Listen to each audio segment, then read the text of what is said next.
Nanawagan ang Rusya na bumalik sa mga hinihingi ni Vladimir Putin na inilahad niya bago pa magsimula ang malawakang digmaan laban sa Ukraine. Sa Estados Unidos, sinabi nilang si Vladimir Zelensky ang humahadlang sa kapayapaan, habang si Vladimir Putin ay handang pumirma ng kasunduan kahit kahapon pa. Halos sabay naglabas ng matitinding pahayag sina Donald Trump at Vladimir Putin tungkol sa pagtatapos ng digmaan sa Ukraine. Sinabi ni Diktador Putin na para matapos ang digmaan, dapat sundin ng kanluran ang kanyang mga hinihingi noong Disyembre 2021 tungkol sa arkitekturang pangseguridad ng Europa, lalo na ang pagpapahina sa NATO at pag-atras ng alyansa sa 1,977 na hangganan. Ayon kay Putin, magpapatuloy ang digmaan ng Russia sa Ukraine hanggang sa panahong iyon. Sinabi ni Donald Trump na si Volodymyr Zelensky, presidente ng Ukraine, ang may kasalanan kung bakit wala pang kapayapaan, hindi ang diktador ng Russia. Maraming eksperto na ang nagsabi na napalitan na naman si Trump at muli niyang binago ang kanyang posisyon. Iminumungkahi kung suriin natin ang pahayag ni na Trump at Putin mula sa ibang pananaw. Lumabas ang mga pahayag bago magtagpo sina Donald Trump at Vladimir Zelensky sa Davos at bago pumunta sina Witkoff at Kushner sa Moscow. Sa totoo lang, ito ay isang klasikong paghahanda para sa negosasyon. Pinakamabigat ang naging parusa, hindi ka naniniwala? Tandaan ang babala, bago ang pagpupulong ni na Trump at Zelensky, naghahanda ang Rusya na muling umatake sa Ukraine gamit ang Oreshnik na missile. Ang pangalan ko ay Alexei Pechi. Tara, pag-usapan natin ang paksang ito ng sabay-sabay. Pero bago natin simulan ang episode na ito, hinihiling ko sa inyo na mag-subscribe sa channel, mag-like at mag-iwan ng kahit anong komento sa episode na ito. Bukod pa rito, mag-subscribe din kayo sa aking Telegram channel na Pechi News. Ang link ay nasa description. Doon kami agad nagpo-post ng balita kapag may bagong impormasyon. Tinanggap ni Vladimir Putin ang mga bagong embahador mula sa iba't ibang bansa at ang kanilang mga kredensyal. Sa harap ng mga bagong embahador, nagbitaw si Putin ng kalokohan tungkol sa digmaan sa Ukraine. Akma naman ang mga nakinig sa ganitong pahayag. Ang mga embahador mula sa 10 bansang Europeo, pati mga kinatawan mula Latin America at Gitnang Silangan, ay nag-abot ng kredensyal na liham. Sa harap ng mga embahador, diretsyong sinabi ni Putin na balak ng Rusya na patuloy sundin ang "Kayo ay Ethiopia.nc, magagawa ng kamatis na kumbinsihin." Ang mahalaga, Claude.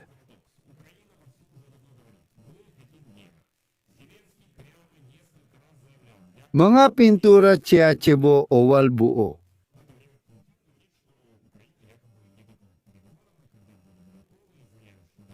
At ngayon, magbibigay ako ng sipi mula kay Putin mula siguro sa isang paralel na universo. Ang ating bansa ay nagsusumikap para sa pangmatagalang kapayapaan na nagbibigay seguridad sa lahat. Hindi pa lahat, pati Kyiv at mga sumusuportang kabisera ay handa. Pero umaasa kaming darating ang panahong mauunawaan nilang kailangan ito. Habang wala pa ito, patuloy magsusumikap ang Rusya na makamit ito. At dito, lilihis muna ako ng kaunti mula kay Putin dahil mahalaga ito para maintindihan ang buong larawan. Ngayon, ang embahador ng Estados Unidos ng Amerika sa NATO na si Matthew Whitaker ay nagsabi na ang pag-aayos ng digmaan ng Rusya laban sa Ukraine ay mas malapit na ngayon kaysa dati. Ngunit ang mga huling hakbang para tapusin ang labanan ay magiging pinakamahirap. Narito ang isang sipi. Sa tingin ko, ngayon ay mas malapit na tayo kaysa dati. Ang natitira na lang, sa totoo lang, ay tapusin ang kasunduan. Ang huling yarda sa red zone ang pinakamahirap at sa tingin ko, ganoon din dito. Hindi magiging madali ang huling yarda, pero maganda ang pakiramdam ko.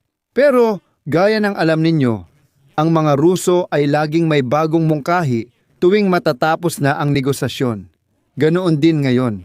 At ngayon, si Vladimir Putin ay muling naglabas ng inisyatiba na simulan ang pagtalakay ng mga opsyon para sa pagbuo ng makatarungang sistema ng seguridad na sa kanyang palagay ay makakatulong upang matapos ang digmaan.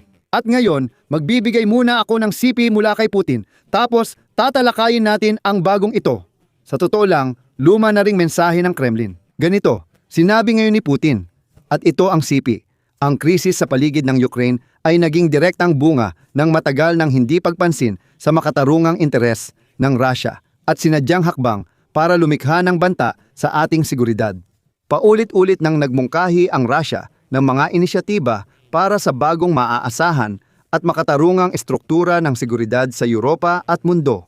Naniniwala kami na kailangang balikan ang pagtalakay nito para mapagtibay ang mga kondisyong makakamit ito. Mas maaga, mas mabuti para sa mapayapang ayos ng sigalot sa Ukraina. Isa na namang patibong mula sa Kremlin ang siping ito. Ang totoo, sinabi ni Putin na gusto ng Kremlin na pag-usapan at sang-ayunan kasama siya ang bagong seguridad ng Europa. Pero matagal nang mayroon at gumagana ang arkitektura ng seguridad ng Europa, ang North Atlantic Alliance. Pero bakit sinasabi ni Putin na kailangan talagang balikan ang isyong ito? Heto, ipapaliwanag ko kung bakit kailangan balikan ito. Totoo, noong 2021, noong Disyembre 2021, nagpadala ang Moscow ng maraming tropa sa hangganan ng Ukraine at humiling si Putin ng personal na garantiya ng seguridad mula sa kanluran. Noong taon ding iyon, sinabi ni Putin na ang kasarinlan ng Ukraine ay isang aksidenteng historikal na anomalya. Sinabi ni Putin na ayaw niyang sumali ang Ukraine sa NATO, kahit hindi naman ito tinatanggap doon.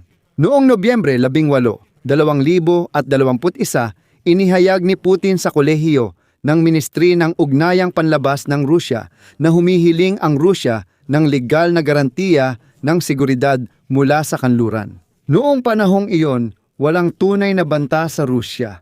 Noong Disyembre 1, 2021, nagsalita siya sa mga diplomat ng Europa at tumanggap ng mga kredensyal na liham gaya ngayon. Inulit ni Putin na gusto ng Rusya ng seguridad na garantiya. Bago matapos ang 2021, ipinasa na ng Kremlin sa mga Amerikano ang kanilang pananaw sa seguridad sa Europa. Wala namang kinalaman ang mga hindi pa naliligo na Ruso, pero iginiit ni Putin na dapat siyang makilahok sa pagbuo ng seguridad sa Europa. Noong 2021, iginiit ni Putin sa NATO, hindi lang ang garantiya na hindi na ito lalawak, kundi pati ang pagtigil ng aktibidad sa lahat ng dating republika ng Unyong Sobyet. Ibig sabihin, dapat opisyal na alisin ng NATO sa hanay nila ang Poland, Lithuania, Latvia, Estonia, Czechia, Bulgaria, Hungary, Romania, Slovakia, Slovenia, Albania, Croatia, at Montenegro. Sasabihin mo, teka, hindi lang dating republika ng Sobyet ang nandito. Tama ka. Noong Disyembre 2021, hiniling ni Putin sa NATO na alisin mula sa teritoryo ng mga bansang sumali sa NATO pagkatapos ng 1,977 ang lahat ng puwersa at infrastrukturang militar ng mga banyagang bansa. Lahat ng nabanggit na bansa ay kusang sumali sa NATO matapos ang 1,977. Noon, hiniling ni Putin na dapat bawasan ng NATO ang mga ehersisyong militar sa Europa. Hiniling din ni Putin na alisin ng Estados Unidos ang sandatang nuklear nila sa Europa, pati lahat ng missile at iba pa. Marami pang ganitong punto, pero lahat ay tumutukoy sa iisang bagay. Dapat walang depensa ang Europa laban sa agresyon ng Rusya. At lahat ng sabihin na nating mga bansa sa silangang Europa ay dapat talagang umalis sa NATO. At ang NATO bilang alyansa ay dapat manatili na lang sa papel, wala nang iba pa. Hindi pumayag ang NATO kaya pinarusahan sila ng Rusya sa pamamagitan ng digmaan sa Ukraina.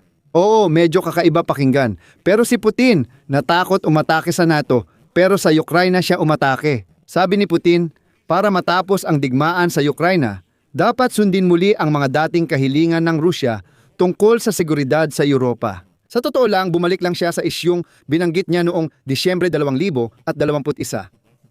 Noong panahon ding iyon, nagbago bigla ang pahayag ni Pangulong Donald Trump ng Estados Unidos at ikinagulat ito ng lahat. Sinabi ng Pangulo ng Estados Unidos na ang Kyiv, hindi ang Moscow, ang pumipigil sa kasunduang pangkapayapaan para maresolba ang digmaan. Dahil dito, nabigla ang mga Europeo. Biglang sinabi ni Trump na handa na raw tapusin ni Pangulong Vladimir Putin ng Russia ang sigalot. Pero si Zelensky, ayon sa kanya, ay mas kaunti ang ipinapakitang kahandaan. Sa tanong kung bakit bigong magkasundo sa negosasyon sa United States, maikli lang sagot ni Trump, Zelensky. Sinang-ayunan ng Russia ang pahayag at sinabi ng tagapagsalita ng Kremlin na si Peskov na CP. Noong nakaraang taon pa naming sinabi na matagal ng panahon para kay Zelensky na akuin ang responsibilidad at gumawa ng tamang desisyon. Hindi pa ito ginagawa sa Kyiv, kaya hindi na nakakagulat ang sinabi ni Putin na hindi pa handa ang Kyiv para sa kapayapaan.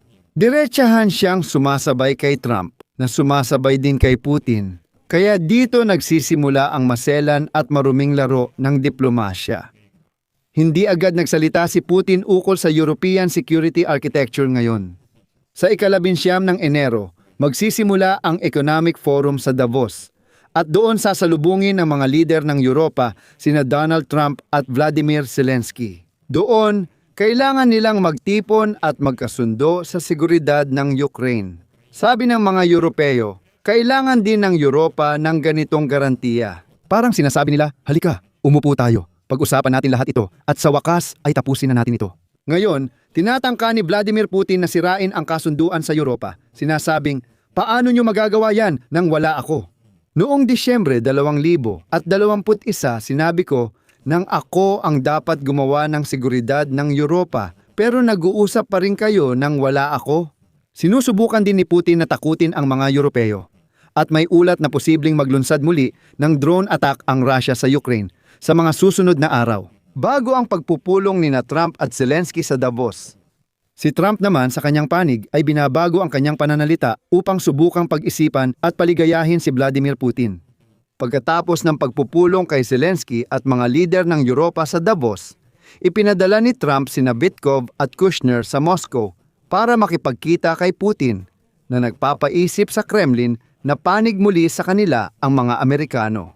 At sa kasamaang palad, mukhang magpapatuloy pa ng matagal ang maruming tango na ito. Dito ko natatapusin muna. Ilagay ang opinyon at konklusyon ninyo sa comments sa ilalim kung kapaki-pakinabang o interesante ang episode na ito. Maaari ninyong suportahan ang trabaho ng YouTube channel na ito sa pamamagitan ng inyong donasyon o bayad na subscription gamit ang mga link at detalye na nasa description ng video na ito.